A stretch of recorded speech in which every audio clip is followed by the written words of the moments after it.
This is actually an excerpt from page 95.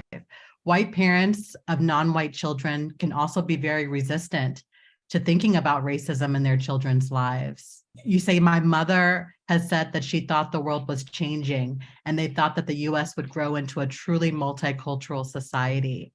I'm curious about that particular family dynamic. Yeah, I mean, I think it's really important to say, first of all, I did not talk to all of my relatives who appear in this book, but my mother had the opportunity to read the entire manuscript before I gave it to the editor. Okay. So she read the whole thing.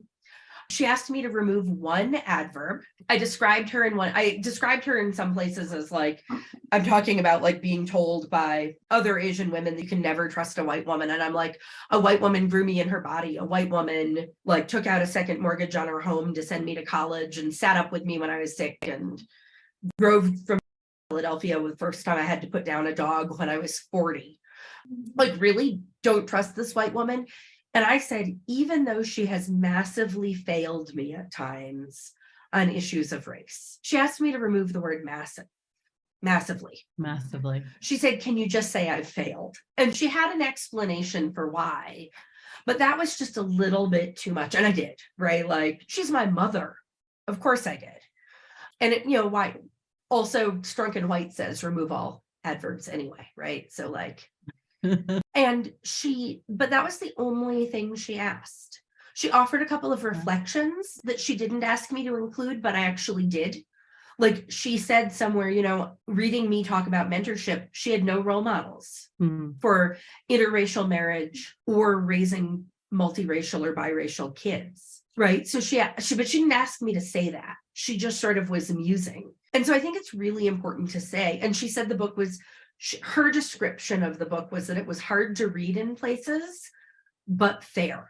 And one of the things that I think about is, how on earth do you teach your kids how to navigate something that you've never experienced? Also, I think that if she had married an American who was not white, an African American, someone indigenous, I think if she had married someone who'd grown up here, is that I'm trying to get at.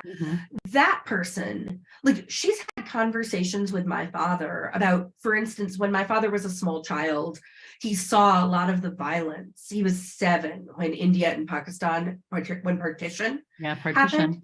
And so my mother has lots to say about that experience. My father told her about that. But my father didn't have an experience of being a little non-white kid. My father didn't have an experience of being not white in the United States and also not being a foreigner. And he, because he wanted to believe that immigrant myth about making your kids' lives better, he wanted to believe that the discrimination he experienced was tied to his foreignness. And not to his color, because it would mean that he wasn't saddling us with it. And he died before I thought of that, so I couldn't ask him, but that would be my guess.